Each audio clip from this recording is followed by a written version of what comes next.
Армысың, қымбатты көрермен. Бұл жерде айтылатын пікірге біреу қарсы, біреу жақтас, эфирде мәдени подкаст. Бұл шығарылымның тізгіншілері біздер, Жанжігіт Омархан және Думан Мұхамедқали. Қош келдіңіздер. Қош келдіңіздер. Біздің студиямызда дейік, қонақтарымыз, спикерларымыз, осы тақырыбымыз театр өмір айнасы.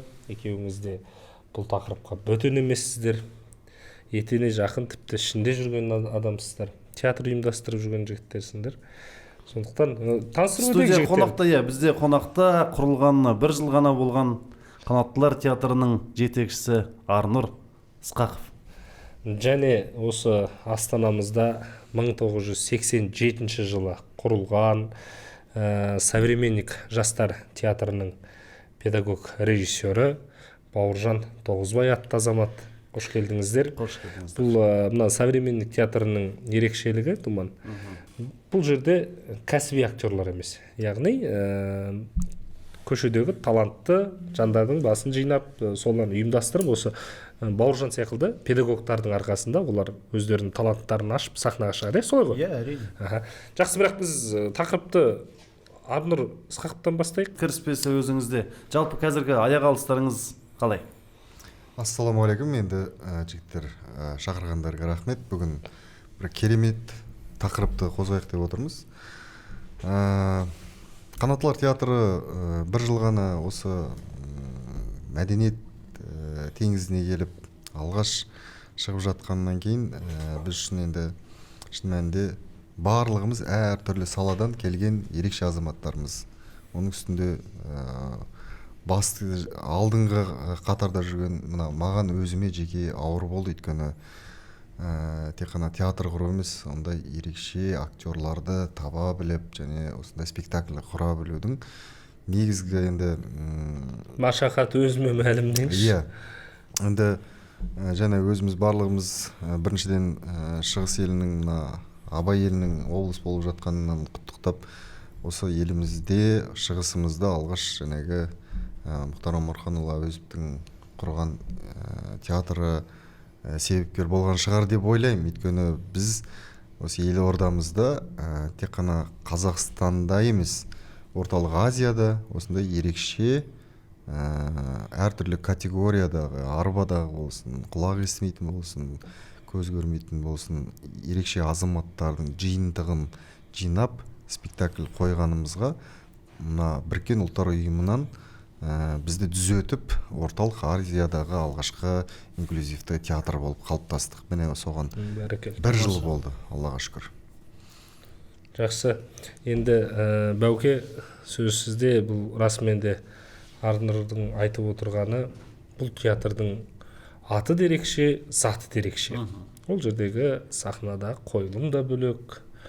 Өз жалпы театр деген жүрекпен, жан тәніңмен қабылдайтын орын болатын болса, әрбір көрінісін. Арнұрлардың театрында тіпті жүректің ішіндегі жүрекпен көретін театр. Әреке, құтты болсын, еңбек табыс болсын. Біз расымен де сол өзіңді әрқашан мақтан тұтып жүреміз осы жағынан. Енді Бәуке, кезек сіздерде. Мемлекеттің қолдауын алып жүріп, 1-2 жыл ары кетсе 5 жылдан жабылып қойып жатқан театрларды біз білеміз. Тізіп айтпай-ақ қояйық, бірақ өз күштеріңмен қоғамдық жұмыс ретінде мысалға жақсы бір тарих жасап келе жатсыздар. Қазақстанның тәуелсіздік алмай тұрған кезінде құрылған театрдың бүгінде белді мүшесісіздер. Сөз сізде. Біз трамплин сияқты әртүрлі актер, получается, Асқар Ильясов бұл біздің воспитанник. Оның братишкасы Ансар Ильясов Шекерде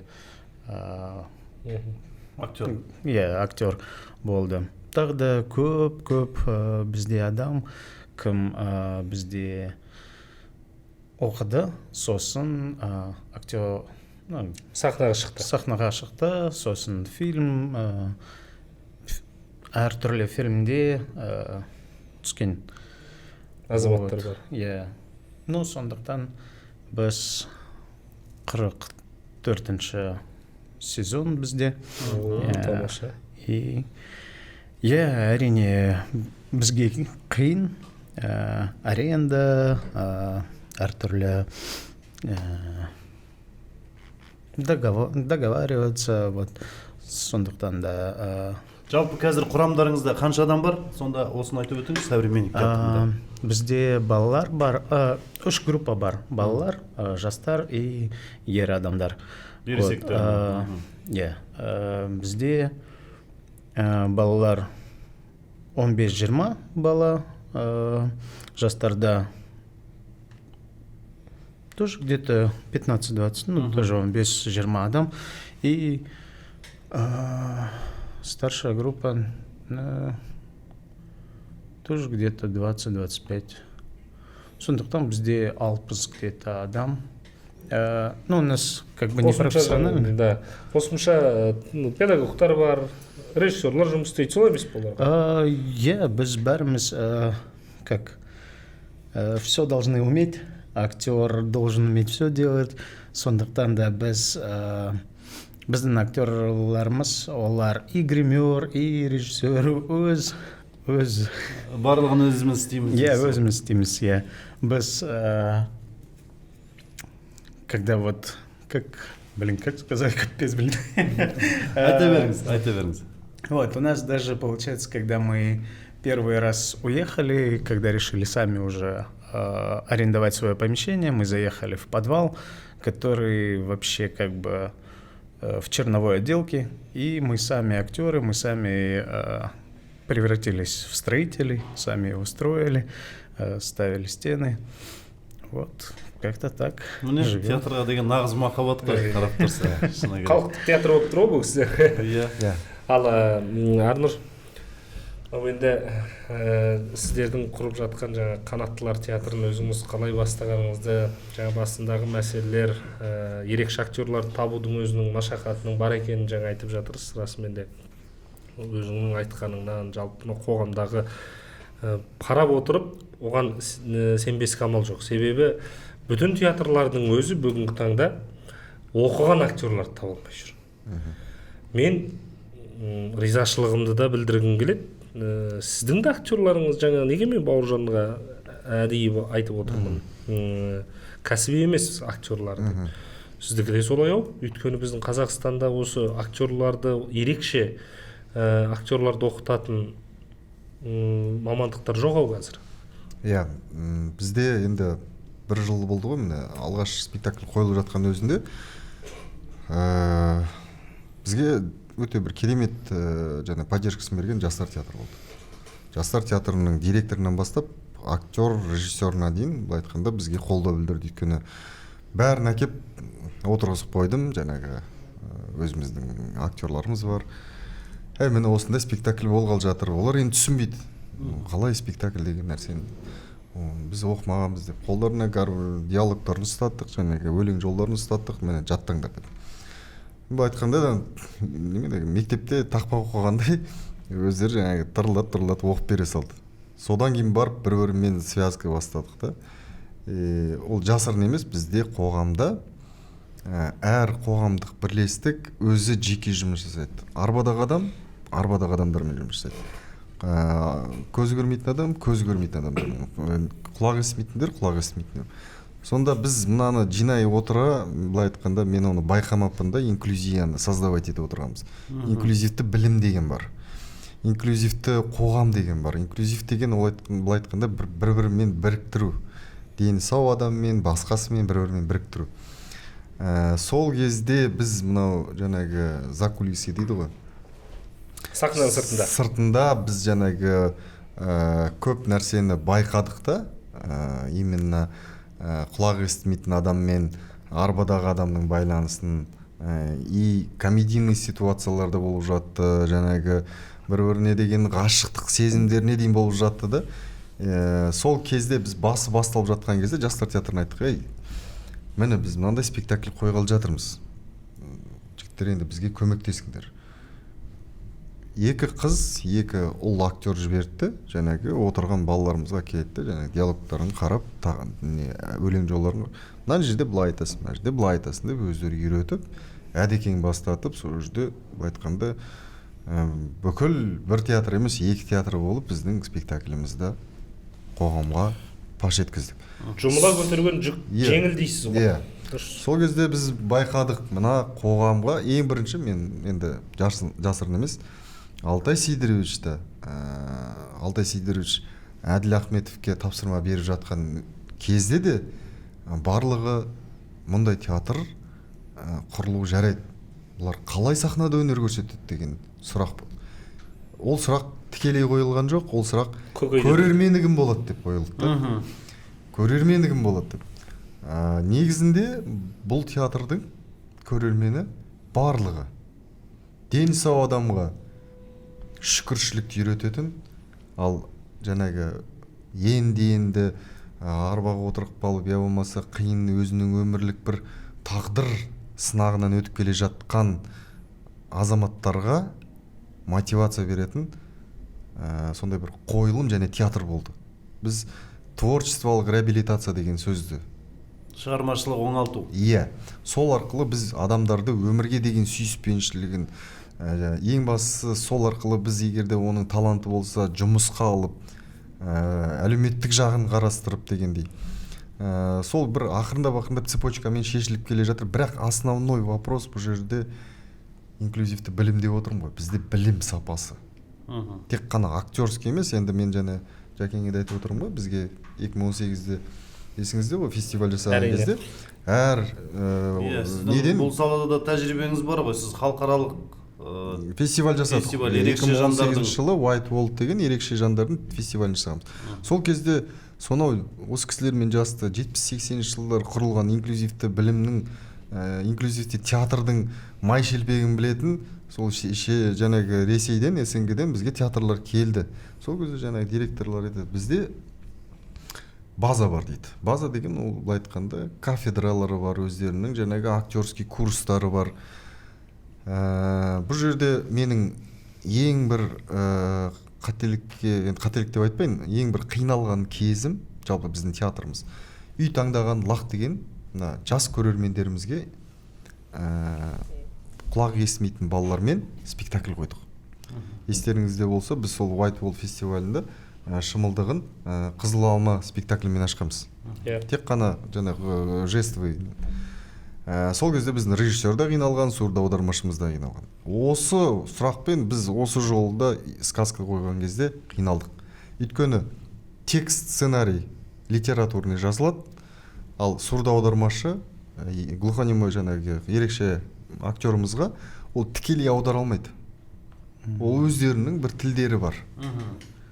Сонымен біз қиналдық та, ал мына жаңағы келген қонақ фестивальға келген театрларымыз, олардың опытында уже базаларында методика бар.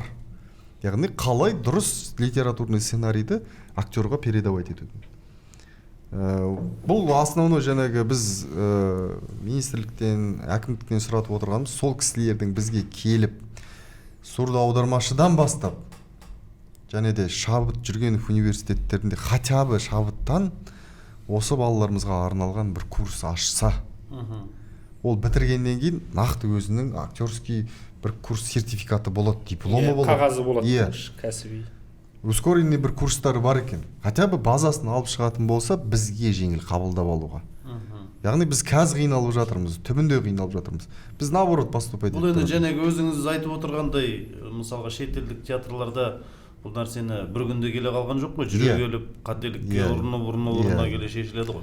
Енді ұсынып отырғандары олар айтады, біз келіп, сіздердің жаңағы университеттеріңіздің мұғалімдеріңізбен кездесіп, сурдоаудармашыларымызбен кездесіп, біз жаңа методиканы беруге даярмыз. Біздің жаңағы барып келген нелерімізді төлеп берсеңіздер, біз келіп сіздердің мемлекеттеріңіздегі университеттеріңізге қарсы емес деп отыр ғой олар, сондай бір үйретуге. Бізге ол біраз нәрсені жеңілдетуші, және де бізге енді жеке өзіме директке де жазады, біздің инстаграмға да жазады қанаттылардың. Көбі мына облыс, аудан, ауылдардан жазады. Келгілері келеді, Алматыдан, басқа қалалардан. келгілері келеді. Оларды Жәнегі бірінші театрға актер ретінде. Иә, бірінші мазалайтыны оларды жаңағы жұмыс, еңбекақы. Біздегі өзі ең төмен, міне осы жақында актердің несін көтерді, 101 теңге мың теңге. 60 мың ба 50 мың теңге инвалид бірінші группадағы адамның пенсиясы бар. Ал енді сол баланың жаңағы қанша бір комнаталы үйіңіз қазір 120 мың ба? Әрі қарай есептеңіз. Әрі қарай қалай өмір сүру керек? Иә. Сондай бір сұрақтар бар бізде енді мазалайтын. Соны енді білмеймін, қазір енді ол тек қана мына творчестволық реабилитация деген, енді өздеріңіз білесіздер, Нұр Отан партиясында кедергісіз келешекте де жұмыс жасадым. Бұл нәрсенің барлығы цепочка связанный нәрсе.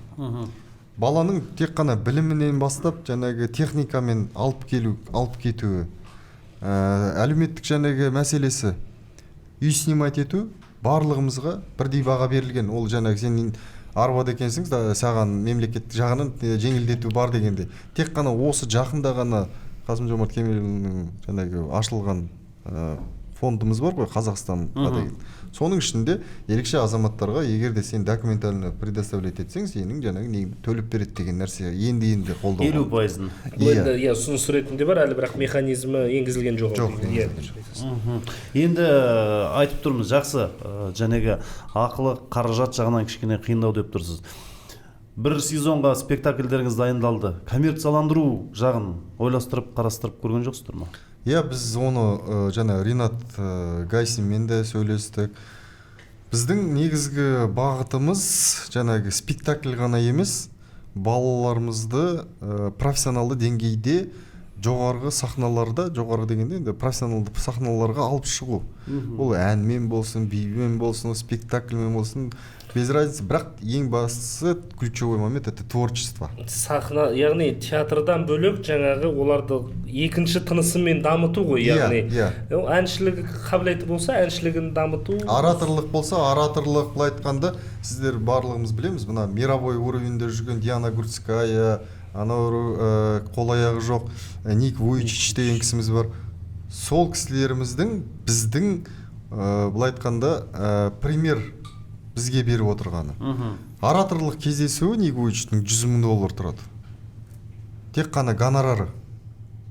Ол кісі келеді, сөйлейді, тәубеге келтіреді, құдайын айтады, и ондай нәрсені бізде жасай аламыз. Біздің де қазақтың батыр қыздары мен азаматтары бар, ондай істей алатын ораторлық кездесулер. Яғни мен тек қана ән, я болмаса басқа да бір нәрселерін айтып отырған жоқпын. Әркімнің қабілетіне қарай, мысалы ақын жазушылар да бар оның ішінде. Бірақ кітабына оның несіне ештеңке бөлініп жатқан жоқ. Яғни бұл сала, творчестволық сала ерекше азаматтарға әлі ақсаңдап тұр. Бұл қанаттылар тек қана бір рычагы деп айтайыншы, ал болашақта осы азаматтарымыздың әнін жазып беруге, клипін түсіріп беруге, жоғарғы сахналарда және өздерінің еңбек нелерін көрсетуге біз өзіміздің тарапымыздан, қолымыздан келгенше көмектесуге даярмыз. Жақсы. Арекемна, сіз жаңағы осы бір жылдық нелеріңізде, уақыттың аралығында өздеріңіз жастар театрының шаңырағында ашылғаннан кейін олардың көптеген қолғабысын көргеніңізді мен айтып жатырсыз, жаңа актерлары болсын, режиссерский составтан болсын, мысалға құрамнан. Енді бәке, сіздерден сұрағым келеді, мысалы театрға сезон жаңағы маусымға дайындайсыздар. Сол кезде қанша уақыт дайындыққа қанша уақыт кетеді бір спектакль дайындауға көру? Каждый спектакль по-разному. Немесе бізде идеальные незнакомцы бар спектакль. Ол 3-ші жыл өмір сүреді. Қойылып жатыр. Иә.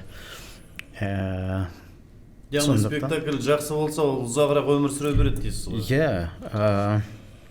И как бы его поставить уже гораздо легче нам, потому что сами актеры, ну, у нас как бы, как это,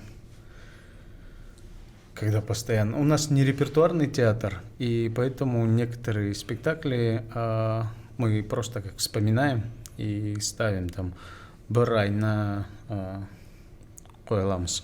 Бірақ балалармен 2-3 ай, примерно 2-3 ай бір спектакльға керек. Одан кейін ауыстырып отырасыздар. Иә. Енді және сіздердің сахналарыңыз қай жерде, мысалға сіздер сол сұрайын көргенге сол қызық болып отыр, қайдан барып көреді? Бізде сахна жоқ. Қазір арендаға, тек қана там, как сказать, договариваемся постоянно, меморандум болса, либо аренда, әртүрлі біздің театрлар Сахнасын береді. Иә, сахнасын береді. Былай айтқанда негізі управление қолдайды ғой бұл кісілерді.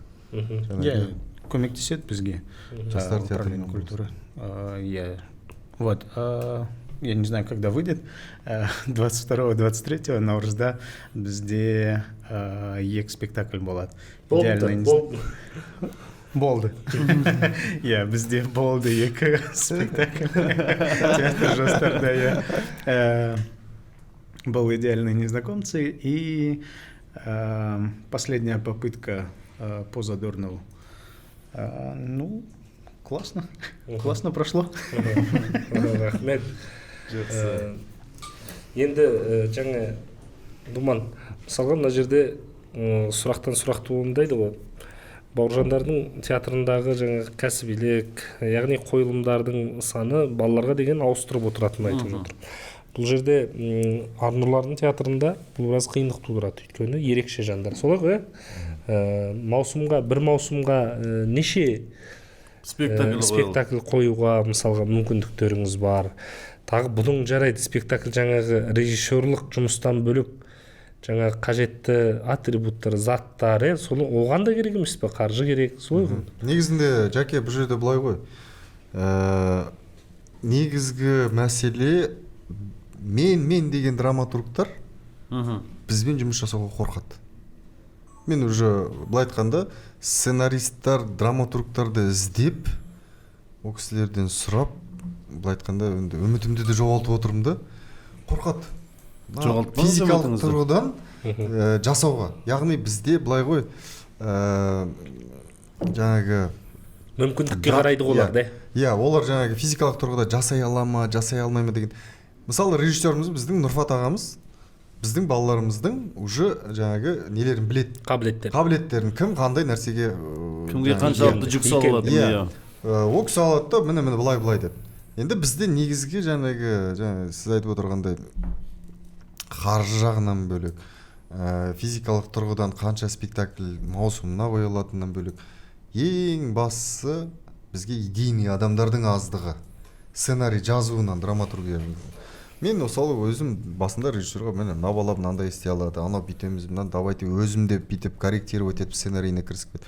Қазіргі спектаклімізді уже жастар театрындағы литературиктер кішкене көргеннен кейін бізге уже көмектесіп, бізге уже жаңағы екінші спектакль. Енді әрине басында білмеді ғой қалай не беретіндерін. Біздің негізгі жаңағы неміз Қара өлең мен Гүлнар Салықбай деген алғашқы спектакліміз қойылды. Иә, Гүлнар Салықбай. Сол кісі жаңағы жазып берді, и сол кісінің әніне қарай біз жаңағы готовый номерларды кіргіздік, новый номерлар кіргіздік, хореография глухонемойлармен кіргіздік. Мәселе біз балалар барлығы творчестволық шыққысы келеді, қойылымға шыққысы келеді. Бірақ та сондай бір қыспақтағы нәрсе бізге мемлекеттің беріп отырғаны биылғы 2 спектакль. Қоржынымызда Аллаға шүкір 3 спектакль бар уже. Негізі Қызыл алманы қосқанда. Ендігі беріліп отырғаны міне 2 спектакль, және де бізге бір жаңағы бизнесмен кісілеріміз келіп, давайте біз сіздерге көмектесейік, сіздер бізге не бере аласыздар. Біз айттық, қойылым қойып берейік, бізге спектакльдің ақшасын беріңіздер. Жарайды деді. Береміз дегенде айтып отыр, бірақ та ол қашан болады, қалай болады. Бұл демеушілермен не, яғни, өте жақсы неміз. Тәрбиелік мәні бар, дүние қойылса. Біздегі Жаке былай ғой, жаңағы актерлар, мына кісіде Современниковты мен жаңағы басшысында білем. Бұл кісілерде жаңағы дені сау адаммен жұмыс жасау оңай. Оған ұрса да аласың, оған басқа требованияларды қоя аласың, неге кешіктің деген сияқты. Непрофессиональный актерлармен жұмыс жасап деп айтуға да болмайды, өйткені бұл кісілер непрофессионалды алады да өздері ыңғайлап алады да, былай айтқанда бір айдан кейін уже профессионалдан артық болмайды. Біздің мына балаларымыздың жаңағы арбадағы сөйлей алатын балаларымыздың ал жаңағы келіп кетуінен бөлек шын мәнісінде требование режиссер қоя алмайды. Маған келіп айтады, Арнұр, сен айтшы дейді. Рас қой, режиссер деген адам өзі боқтап отырып, айғайлап отырып істететін адамдар ғой, негізінде істейтін шаруасы. Актерді ана жерге тығып мына жерге шығарады. Мен Нұрғанат ағайдың жұмысын білем. Жастар театрында айғайлаған кезде Әділ ағамыздан бастап ана жерде тыпыр қайда қашып жүргендер жеті атасын түгендеп. Иә. Ал мына жерде не анаған айғайлай алмайды. Сосын мен режиссерға айттым, Нұрге, давайте айғайласақ, бірге айғайлайық дедім. Сіздің айғайыңыз, менің айғайым, сіз эхо болдыңыз дедім. Сөйттім де бәрін жинап алдым. Ей, біз ең бірінші адамбыз дедім. Арба болсын, басқадай мүгедектікке әкелген осындай біздің тағдырымыздың нәрсесі, бұл сенің бір козырың емес өмірге деген. Бұл айтқанда, арбадағы отырған нәрсең, это не вседозволенность дейді ғой, орысша айтқанда. Ты не имеешь права государство запрашивать, ананы бер, мынаны бер деген. Сен қоғамның полноценный ортасындағы адамсың. Біз сол қоғамға сендерді әйтеуір біз болып, сіз болып, осы қоғамның бір мүшесі деп жанталасып жүрген адамбыз. Ал сендердің бүйтіп келіп алып жаңағы маған айғайлауға болмайды, мен инвалид адаммын деген ондай козырларың, маңдайларыңда тұратын болса, театрға келмей қойыңдар. Бұл жаңағы требовать ететін нәрсе, бұл жұмыс. Деп бәрін жаңағы жұмсартып, өзімде айғайлап, енді шын мәнісінде жақсы екен, түсіндіріп алып сонан кейін айғайлайды. Аш баламен тоқ бала ойнамайды деген жақсы сөз бар қазақта. Мысалы, мен өзімде жүгіріп жүрген азаматтың бірі болғам. Денис, мысалы, қазір бір арбадағы адам келіп алып, мен жүгіріп жүрген адам болып тұрып, анаған айғайлаш деген әңгімені айтатын болса, ешкімнің оның батпайды. Иә, батпайды, әрине ол даулай алмайды, батпалмайды. Сен анан кішкене басшысың ғой, сен екеуің көздерің уровені бір жерде ғой, төмен жақта. Сен анаған айтсашы дегендей сондай нәрселер болды. Шын оны жасыратын жоқ. Ұрысамыз. Енді, әрине. Ол театр. Ең бірінші театрдың айырмашылығы жоқ, ол бір сахна. Біз мақсаты бір. Біз қоғамға осындай театрлар, міне, современник театр болсын, біз болсын, қоғамға ең бірінші өзекті мәселелерді. Жастар қандай қойылым сұрайды, біз солардың зерттеп, біз сол кісілерге де, жастарға да, бұл айтқанда тұтынушыларға ұсынысымыз дұрыс болу. Профилактика инвалидов деген жақсы сөз бар. Біздің Минздравқа жүктелген нәрсе. Бұл ең бірінші очередте авариядан көп адам арбаға отырып қалған. Сол мәселемен негізі Минздрав айналысу керек, Минтруд екеуі. Ал біз осы сахна арқылы, жаңа Севда Алиева деген қызымыз бар ғой, көлік авариясына түсіп, сонымен жүре алмай қалды.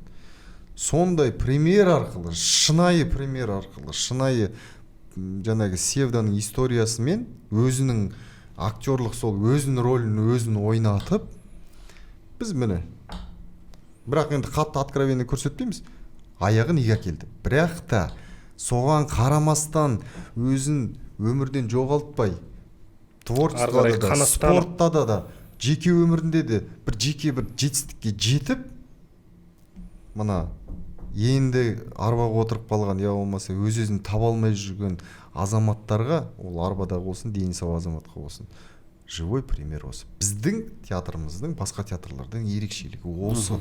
Бұл жерде Арекем, жаңа сіз айтып отырсыз ғой, мүмкіндігі шектеулі жандарды оңалту деген негізгі мақсат депші. Сіздің театрларыңыздың қазіргі көтеріп отырған жүгі, мен көрермен ретінде, мысалға журналист ретінде айтар болсам, тіпті біздің қоғамның да өзі қазір жарымжан тұстары бар. Сенің театрың сол қоғамның жаңағы кемшіліктерін дөп баса біліп тұр. Сол қоғамдағы жарымжан пиғылды пенделердің де ішкі түйсігін оятуға күш салып жатсыңдар. Бұны неге айтып отырмын? Қазір бізді көріп отырған көрерменнің ішінде еңбектеген баладан еңкейген кәріге дейін көреді. Яғни мен олардың назарын тек қана саған салайын деген емес бұл жерде. Бірақ істелген іс, негізгі нәтижесі, оның мақсаты айқын болу керек. Жаңағы өте дұрыс айтып отырсың. Республикалық деңгейде деп өзім бастадым, бірақ азиялық деңгейдегі несін алып жатырмыз деп. Міне, сондықтан алдағы уақытта да сіздер айтайын дегенім, ертең қаншама режиссер алдыңа келеді, өйткені сіз осы театрдың басшысыз. Бүгін Нұрған Атағай болса, ертең тағы да жас бір бөлек шабыттағы ерекше креативті ойдағы режиссерлармен жұмыс істейсің. Сонда ең бірінші алдыға қоятын мақсатыңыз осы болу керек. Біз мүмкіндігі шектеулі жандарды оңалтудан бөлек қоғамға әрқашан сабақ болуымыз керек. Бүгінгі біздің тақырыбымыз да сол ғой. Театр өмір бейнесі, сахна ол өмірдің айнасы. Ол анығы сол. Қазір кезінде де мысалы осыдан 100 жыл бұрында қойылып, сахнада қойылып жатқан қойылымдарымыз болса, ол тура сол заманның келбетін сахнаға әкелген еді. Ол идеологияны әкелсе де, ол мысалға тәрбие жағына әкелсе де, бүгін де солай. Біздің қазіргі мысалға сахнада қойылып жататын қойылымдарымыздың бәрі міне бауыржандар қойып жүрген дүние болсын, ол қоғамды тәрбиелейік, жақсы жаққа ұмтылдырайық деп. Ал сіздерге салынып тұрған жүк тіптен бөлек. Жаңағы мүмкіндігі шектеулі жандарды қанаттандыру, басқа қоғамға аяқ қолы сау адамдарға ой салу. Осыдан жаңылмай, расымен де мына бүгінгі тақырыптың ерекшелігі осы. Жаңағы енді сіз айтып отырған тағы да басқа кемшіліктері, енді бүгін бір кемшілік іздегендей болып отырмыз да, негізі. Мүмкіндігін айтып өттік қой, және рас. Кемшін тұстар болса айтып өтсеңіз оның. Кемшін тұстары болса айтып, артықшылығының өзінің мақтанышпен айталуға әр адамды мақтасаң, енді біреу лай дейді, біреу былай дейді. Ол әркімге жағы қаз кеңе, ол тем более жағады да. Сондықтан енді мен мақтанатын дүнием бұл бір аздаған уақыттың ішінде кішкене болсын адамның санасына, мына бір спектакль болсын, екі спектакль болсын, сол арқылы түйсіктеріне шүкіршілікті көрсету деп ойлаймын. Өйткені мен өтіп жүрген, я болмаса біздің актерларымыздың өтіп жүрген әр күніндегі бір білмеймін енді, бір 10 кедергі, 20 сынақ, біздің коляскаға отырғанымыздан бастап жұмысқа жетуімізге дейін өзі бір әрбір бар жүрдің өзіміз бізге сынақ болып тұрады. Сондықтан сол нәрселердің барлығынан өтіп біздің актерларымыз осындай ортаға, осындай ерекше театр арқылы осындай үлкен бір дүниені әкелгеніме мен өте қуанам, мақтанам, шын мәнісінде. Шүкір, біздің жаңағы былай айтқанда бір нәрсеге себепкер дейді ғой. Егер де қала әкімі осыны қолдамаса, егер де өзің сияқты бауырлар қолдамаса, біз былай театр болып қалыптаспар едік. Айтып отырсың ғой жаңағы, 1 жыл, 5 жыл өмір сүрген театрларды өлеміз деп. Біз сияқты театрлар осы уақытқа дейін болған жоқ емес болды. Қоғамдық бірлестіктер мен кружоктардың арасында ашылған. Бірақ театр болып тіркелген жоқ қой. Жоқ, олар жаңағы мемлекеттің қолдауымен ашылған театр емес, былай айтқанда бір қоғамдық бірлестікте бір жай ғана театрмын деп өздерін жариялаған сондай бір ерекше театрлар, инклюзив театрлар бар. Әр күнге дейін жаңағы өзіміздің Құралай апайымыз айналып жатқан. Бірақ та бір мен айтып отырмын ғой, біздің өзімізде қазір Астанада Кит деген бір театр ашылған. Ол таза даун адамдармен жұмыс жасайды, тяжелый формамен. Біздің мына театрымыздағы мемлекеттік тарапынан қолдау болып жатқан театр болып бірінші болып құрылып отырмыз ғой.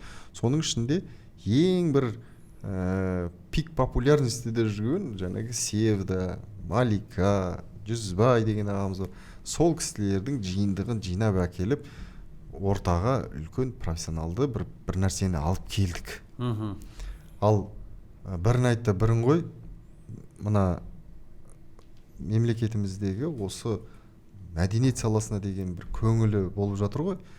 Артығы осы болса, кемі енді шыны транспорт жағы және де осы билеттердің сатылу мәселесі бізге жүктелген. Біз театр ретінде сатуымыз керек. Ал шын мәнісінде бұл театр енді 60% ерекше азаматтарға арналған, келіп көрсін деген.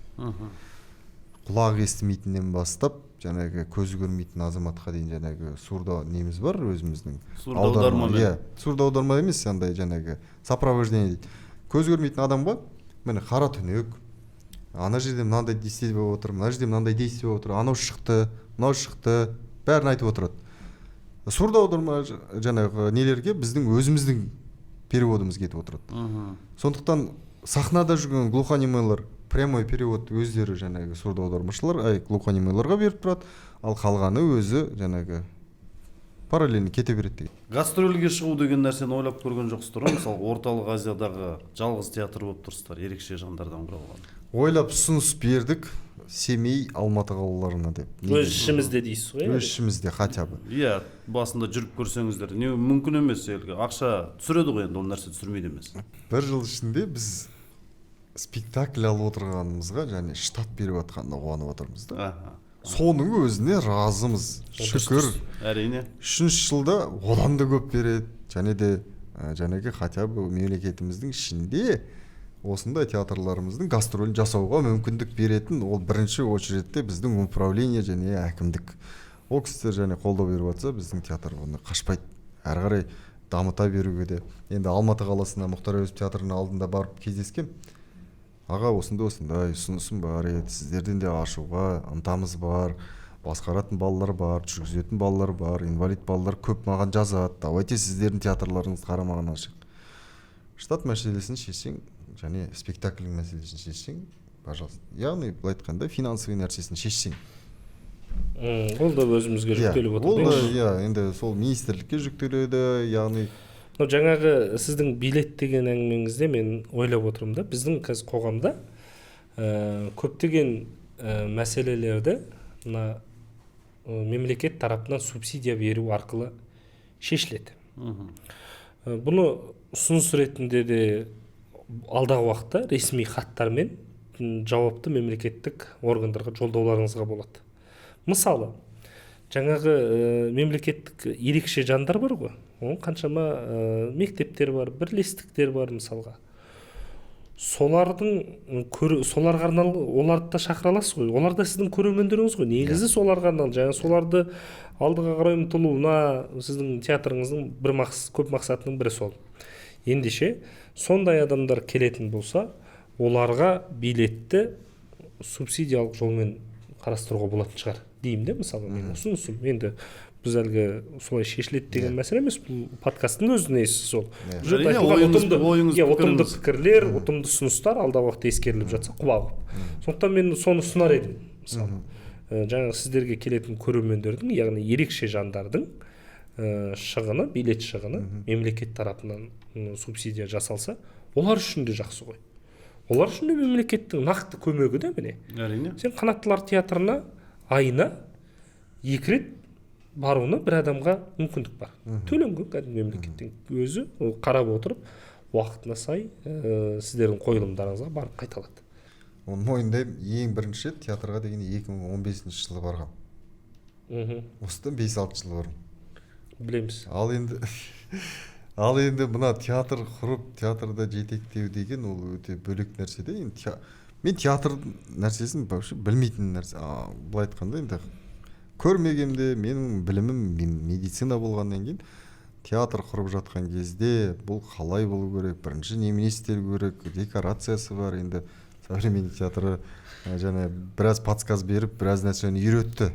Былай істейсің. Алғаш құрылған кезде дейсіз ғой. Енді ол мен және кинода кішкене практикам болғаннан кейін кино екен деп жүрсем, ол бөлек нәрсе екен ғой сөйтсем. Сонымен үшін былай айтқанда біз осы жаңағы Жәкең айтып отыр ғой, театр құру, оны субсидия жасау, барлығы мемлекеттің қауқарында болғаннан кейін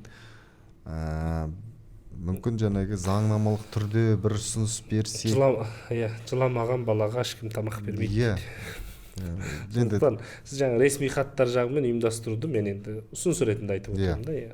Сіздердегі театрдағы енді әрине мәселесіз болмайды ғой. Қандай мәселені атап өтер едіңіз қазіргі таңдағы? В первую очередь то, что у нас нет своей сцены, нет своей базы. Хорошо было бы, да, какого-нибудь мецената для театра, который бы нас поддерживал, как-то бы... Ну, наверное, да, у нас, конечно, мечта, наверное, такая у театра, что мы уже лет 7, наверное, ездим в разные помещения, постоянно какие-то подвалы меняем, сами делаем ремонт. И уже думаем, ну, надо сейчас поднакопиться, либо найти какого-нибудь инвестора и построить прям одно такое небольшое здание себе. Ну, конечно, не как наши театры такие большие, вряд ли мы такое сейчас потянем, а такое, чтобы лично наше, чтобы мы уже один раз там сделали ремонт, потому что постоянно мы делаем везде где-то ремонт, и как-то так жалко уезжать оттуда, такое красивое место становится, хоть и подвал там. Ну, как-то так. Ну и да, наверное, наша мечта — это своя сцена, свой зал, потому что всегда сложно куда-то, когда ездишь, это все равно туда-сюда все эти траты уходят, все те же декорации, реквизит, это все перевести, самим починить. Ну, как бы у нас нет ни костюмеров, ни какого-то швейного цеха. Все актеры сами себе шьют костюмы, сами вот так приходим, пацаны, у нас в основном мы делаем декорации какие-нибудь, из каких-то там, ну, закупим поддоны, и из них делаем у нас и лавочки такие из поддонов, ну, потому что это подешевле. Вот, и в основном декорации такие же, где-то какие-то трубы закупаем, и приходится из них делать, ну, так, чтобы похоже было. Поэтому, да, конечно, финансовые проблемы, они всегда есть, но, наверное, главное, чтобы было свое здание, и тогда будет легче. Жақсы. Енді бүгін жалпы құрылып жатқан театрлар жайында өмір сүріп, қазіргі өз күшімен жанталасып өмір сүріп келе жатқан театрлар жайында біраз мәселенің басын қайырдық қой деп ойлаймын. Уақыттарыңызды бөліп келгендеріңізге мың алғыс, мың рахмет, жұмыстарыңызға жеміс, шығармашылықтарыңызға шабыт тілейміз. Жақсы. Рахмет. Актерларыңызға ең басты денсаулық тілейміз. Айтылып жатқан мәселелер, шығармашылыққа деген махаббат бар жерде бәрін жеңіп шығасыздар. Сондықтан жақсы күндер көп болсын. Аман сау болыңыздар. Аман сау болыңыздар.